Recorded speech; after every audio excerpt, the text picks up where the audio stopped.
Hello everyone, welcome back to my channel doctor Bhavna special education. आज मैं again सभी diploma students के लिए इम्पॉर्टेंट टॉपिक लेकर के आई हूँ, जो कि आपका paper number 1 introduction to disabilities यानी विकलांगता का परिचय यूनिट 1 से रहेगा। यूनिट 1 का 1.1 और 1.2 ऑलरेडी हमने कर लिया। अब हम करेंगे unit 1.3 definition, categories, benchmark disabilities, the legal provisions for PWDs in India. यानी कि 1.3 में क्या बताया गया है कि बेंचमार्क डिसेबिलिटी क्या होती है, क्या इसकी परिभाषा है, कैटेगरीज हम बोल सकते हैं कि कैसे इसको क्लासिफाई करना है, एंड लीगल प्रोविजंस की कानूनी तौर से पीडब्ल्यूडीज का मतलब होता है कि जो हमारे दिव्यांगजन हैं उनके लिए क्या क्या प्रावधान दिए गए हैं इंडिया में। सबसे पहले हम लोग डेफिनेशन देखेंगे कि परिभाषा क्या है डिसेबिलिटी की। According to rights of person with disabilities act 2016, यानी कि पर्सन विद डिसेबिलिटी का क्या मतलब है, जो दिव्यांगजन है, means a person with long term physical, mental, intellectual, sensory impairment which in interaction with barriers hinders his full and effective participation in society equally with others। अब हिंदी में भी आप लोग देख ही रहे हैं स्क्रीन पर कि आप लोगों को मैंने बाइलिंगुअल लिया है, क्योंकि कुछ स्टूडेंट्स हमारे ऐसे हैं जो हिंदी मीडियम के हैं और कुछ हमारे इंग्लिश मीडियम के हैं, तो दोनों के लिए ही इजी रहे इसके लिए बाइलिंगुअल मैं करवा रही हूँ। तो हिंदी में क्या कहा गया है कि RPWD एक्ट 2016 के अकॉर्डिंग कि विकलांगता वाले व्यक्ति का अर्थ क्या है कि जो दीर्घकाल लॉन्ग टर्म से जिनको फिजिकली तौर से या मेंटल तौर से या हम लोग कह सकते हैं कॉग्निटिव या बौद्धिक तौर से या सेंसरी, बहुत सारे सेंसरी इश्यूज़ भी रहते हैं, संवेदी हम लोग कह सकते हैं इश्यूज़ रहते हैं, तो उसकी वजह से जो बाधाओं के साथ बातचीत करने में और दूसरों के साथ में समान रूप से समाज में अपनी पूर्ण और प्रभावी भागीदारी में बाधा डालता है। यानी कि जैसे एक नॉर्मल पर्सन सोसाइटी में इंटरेक्ट करता है या फिर कहीं ना कहीं अपना फुली पार्टिसिपेशन शो करता है, उस तरह से जो दिव्यांगजन हैं उनको सोसाइटी में इंटरेक्शन करने में या इफ़ेक्टिव वे में हम लोग कह सकते हैं पार्टिसिपेशन या भागीदारी करने में उनको क्या रहती है, बाधा उत्पन्न होती है। और बाधा क्यों उत्पन्न होती है? Due two of their disability, चाहे वो शारीरिक रूप से है या मानसिक या बौद्धिक या किसी भी प्रकार की हम लोग कह सकते हैं। अब हम लोग जानेंगे कि बेंचमार्क डिसेबिलिटी क्या है। Benchmark, this is very important for all. ये मैंने ऑलरेडी इसके ऊपर बनाई भी है एक वीडियो, तो ये आपको 1 मार्क में भी पूछा जाता है और आप लोगों को ये मस्ट रहता है, क्योंकि जब भी आपकी एग्ज़ाम आप देखोगे प्रीवियस पेपर में तो बेंचमार्क डिसेबिलिटी है, आप लोगों को ये बार बार क्वेश्चन आता ही है कि अब बेंचमार्क क्या मतलब है।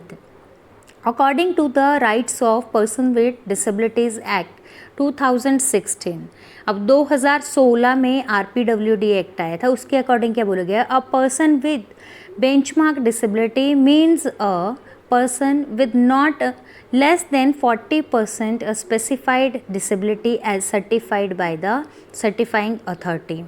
अब RPWD एक्ट, उससे पहले 21 टाइप्स की डिसेबिलिटीज़ नहीं थी, उससे पहले 7 टाइप्स की ही डिसेबिलिटीज़ थी। तो RPWD एक्ट के अकॉर्डिंग क्या कहा गया है कि जो भी विकलांगता वाले व्यक्ति है उनमें क्या है, कम से कम 40% वाला व्यक्ति, जिसको कहीं ना कहीं जो भी सर्टिफाइड जितने भी एक्सपर्ट्स होते हैं, तो जब तक उनसे प्रमाणित नहीं किया जाता है कि डिसेबल है, तब तक हम लोग कह सकते हैं कि उनको बेंचमार्क डिसेबिलिटी के अंतर्गत नहीं लाया जाता है। डिसेबल हम तभी कह सकते हैं जब कम से कम जो है 40% व्यक्ति जो है वो विकलांग होना ज़रूरी है और वो सर्टिफाइड होना चाहिए। जो 2016 RPWD एक्ट है, rights of person with disability act, इसके अंतर्गत 21 प्रकार के जो है विकलांगताओं को शामिल किया गया है। और उससे पहले कितनी टाइप्स की थी? 7 टाइप्स की। अगेन आई रिपीट, आपको अगर सिंपल सा कोई भी पूछता है कि बेंचमार्क डिसेबिलिटी क्या है, तो आप लोग बिल्कुल इजी वे में कह सकते हैं कि 40% से अधिक दिव्यांगता वाला पर्सन जो है या विकलांगता वाला पर्सन है उसको हम लोग क्या कहते हैं, बेंचमार्क डिसेबिलिटी। और जिसकी लेस देन 40% है उसको हम लोग डिसेबल नहीं कह सकते हैं। अब जो RPWD एक्ट है इसके अंतर्गत जैसे मैंने आप लोगों को बोला कि 21 टाइप्स के डिसेबिलिटीज़ को दिया गया है। उससे पहले कितनी थी, जैसे लाइन लिखी भी हुई है कि types of disability have been increased from existing 7 to 21। 7 के बाद में 21 टाइप्स की डिसेबिलिटी में क्या किया गया, इसको कहीं ना कहीं 21 डिसेबिलिटीज़ को शामिल किया गया है। इस पर भी मैंने आप लोगों को जो 21 टाइप्स की डिसेबिलिटी है बहुत ही डिटेल में मैंने एक वीडियो बनाई है, तो आप लोग चाहें तो आप लोग, मैंने इसका पूरा आप लोगों के लिए प्लेलिस्ट भी जारी किया जो भी आपके इम्पॉर्टेंट टॉपिक्स हैं आप लोगों के एग्ज़ाम के लिए, तो not only for diploma students जो बीएड के हैं उनके लिए भी, तो आप लोग प्लेलिस्ट में भी जा कर के देख सकते हैं। तो आपको डिटेल में इंफॉर्मेशन मिल जाएगी कि 21 टाइप्स के डिसेबिलिटी क्या है और क्या क्या उसके कैरेक्टरिस्टिक्स हैं। अभी मैं आप लोगों को जस्ट ओवरव्यू दूंगी। फर्स्ट वन डिसेबिलिटी क्या है हमारी, ब्लाइंडनेस। ब्लाइंडनेस हम लोग कहते हैं कि अंधापन, लो विजन हम लोग कह सकते हैं कि कम दृष्टि है। और इसके बाद में थर्ड है लेप्रोसी क्योर्ड। लेप्रोसी हम बोलते हैं कुष्ठ रोग को। लोकोमोटर डिसेबिलिटी, ड्वार्फिज्म होता है बौनापन। इंटेलेक्चुअल डिसेबिलिटी बौद्धिक क्षमता। मेंटल इलनेस को हम लोग मानसिक बीमारी कहते हैं। सेरिब्रल पाल्सी, प्रमस्तिष्कीय पक्षाघात। स्पेसिफिक लर्निंग डिसेबिलिटीज़ में हमारे अधिगम अक्षमता वाले बच्चे इसके अंतर्गत आते हैं जिनको सीखने संबंधी समस्याएं पाई जाती हैं। एंड इसके बाद में नेक्स्ट है speech and language disability. Speech मतलब वाणी, एंड लैंग्वेज का मतलब होता है भाषा, यानी कि वाणी और भाषा संबंधी जिनमें भी विकलांगता पाई जाती है वो भी किस में आ रहा है, हमारा जो 21 टाइप्स के डिसेबिलिटी में काउंट होता है। Hearing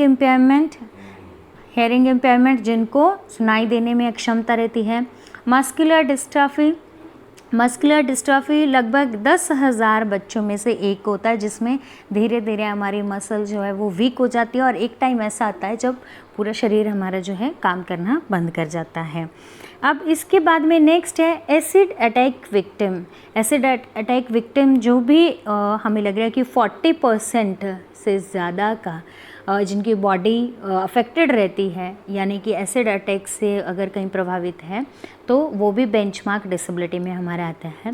Parkinson's disease, multiple sclerosis, thalassemia 3 हमारे ब्लड रिलेटेड है जो हम लोग कह सकते हैं कि डिसेबिलिटीज़ है, जिसमें एक thalassemia, hemophilia, sickle cell disease है।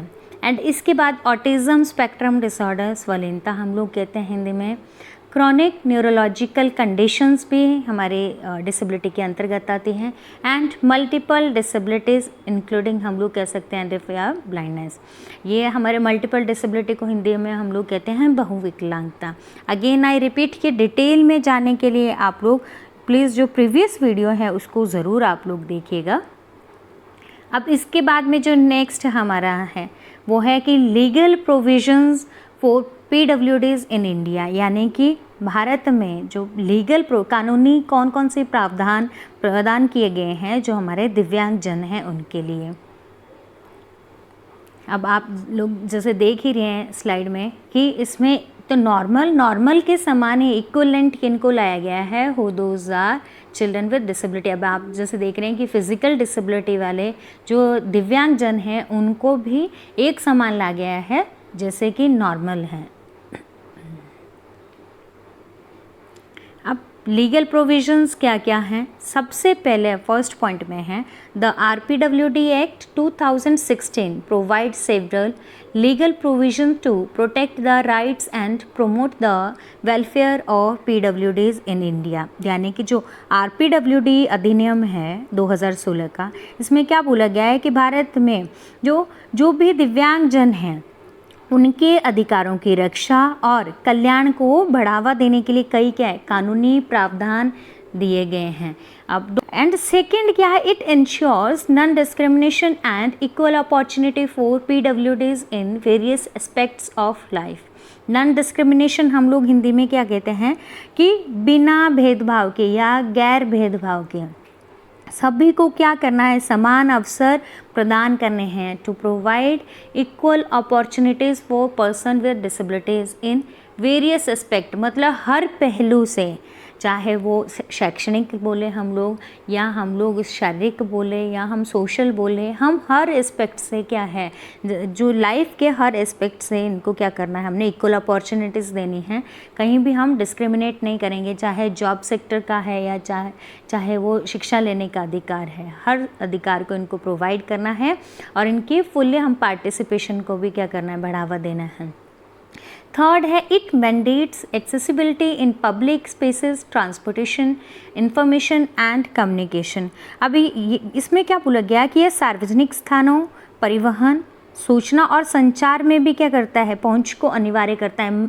अब इस पहुंच को अनिवार्य करता का मतलब ये है कि ऐसा नहीं है कि ये लोग कहीं पब्लिक प्लेस पे जा नहीं सकते, आ नहीं सकते हैं, या ट्रांसपोर्टेशन की वजह से भी कहीं ना कहीं बैरियर, बाधाएं उत्पन्न होती है। तो हमने ऐसे एनवायरनमेंट को क्रिएट करना है इन लोगों के लिए कि ये इजीली कहीं भी आ सके, जा सके।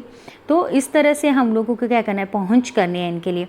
एंड फोर्थ पॉइंट में क्या बोला गया है कि it guarantees inclusive education, employment and social security for PWDs।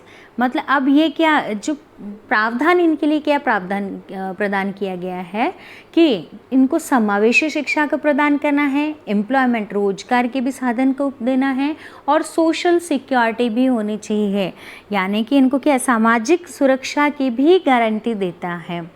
And fifth है, reservation in higher education. Being a special educator we should know कि क्या क्या इनके लिए प्रावधान है, हम सबको जानना ये बहुत ज़रूरी भी रहता है। अब रिजर्वेशन इन हायर एजुकेशन की, हायर एजुकेशन में इन लोगों के लिए क्या किया गया है, उच्च शिक्षा में हम लोग कह सकते हैं आरक्षण 5% का है। और गवर्नमेंट जॉब में, सरकारी जॉब में अगर हम बात करते हैं कि जो दिव्यांगजन हैं जिनको 40% या उससे अधिक की हम लोग कह सकते हैं कि अगर उनमें कहीं दिव्यांगता पाई गई है तो उनके लिए क्या है, 4% का, 4% का उनको रिजर्वेशन प्रोवाइड किया गया है। एंड इसके बाद में नेक्स्ट है, every child with benchmark disability between the age group of 6 to 18 years shall have the rights to free education. मतलब कि जो 6 वर्ष से लेकर के 18 वर्ष के दिव्यांगजन हैं, यानी कि जो benchmark disability, again I repeat, 40% या उससे अधिक की अगर दिव्यांगता पाई गई है, डिसेबिलिटी पाई गई है किसी में, और वो 6 से 18 वर्ष का, तो उनके लिए क्या है, फ्री एजुकेशन का प्रावधान है। एंड नेक्स्ट है, special courts will be in each district to handle cases concerning violation of rights of PWDs, यानी कि जो दिव्यांगजन हैं उनके अधिकारों के उल्लंघन से संबंधित मामलों को संभालने के लिए क्या किया गया है, प्रत्येक जिले में जो विशेष अदालतें हैं उनको नामांकित किया गया है। यानी कि हर जिले में क्या किया गया, जो दिव्यांगजन है अगर उनके साथ में किसी वायलेशन का मतलब होता है किसी भी तरह का शोषण अगर हो रहा है, इनके ऊपर, इनके साथ में अत्याचार हो रहा है, तो उसके लिए क्या किया, उनको उसको हैंडल करने के लिए, उन केसेस के लिए हर डिस्ट्रिक्ट में क्या किया गया है, अदालतें नामांकित की गई हैं। एंड इसके बाद में लास्ट पॉइंट है कि every child with benchmark disability between the age group of 6 to 18 shall have the rights to free education, कि 6 से 8 वर्ष के आयु के बल्कि बेंचमार्क विकलांगता वाले बच्चों को क्या किया गया, मुफ्त शिक्षा का अधिकार प्रदान किया गया है। तो जो इंग्लिश में स्क्रीनशॉट लेना चाहते हैं वो ले सकते हैं। इसके बाद में इसी का ही हम हिंदी वर्जन भी, जो मैंने आप लोगों को अभी ट्रांसलेट भी किया, समझाया, तो ये हमारा टॉपिक था 1.3 का अभी जो हमने किया। सो आई होप आप लोगों को ये समझ में आया होगा। और स्टूडेंट्स की क्वेरी आ रही है कि मैम ये PDF आप कब तक शेयर करोगे, तो आप लोगों को जल्द ही मैं आप लोगों को ये शेयर भी कर दूँगी मेरे टेलीग्राम चैनल पर। जैसे ही अभी 1.3 तक हो गया, इसके 2 पॉइंट्स बचे हैं।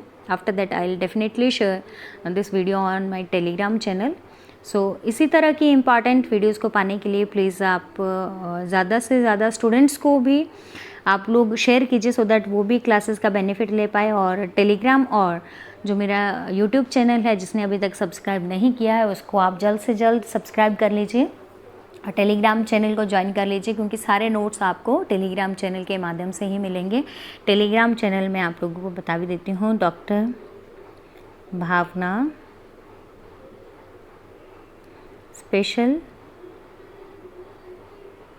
एजुकेशन, तो इस नाम से मेरा चैनल है। आप लोग जल्द से जल्द प्लीज़ आप ज्वाइन कर लीजिए। So thank you so much and keep watching my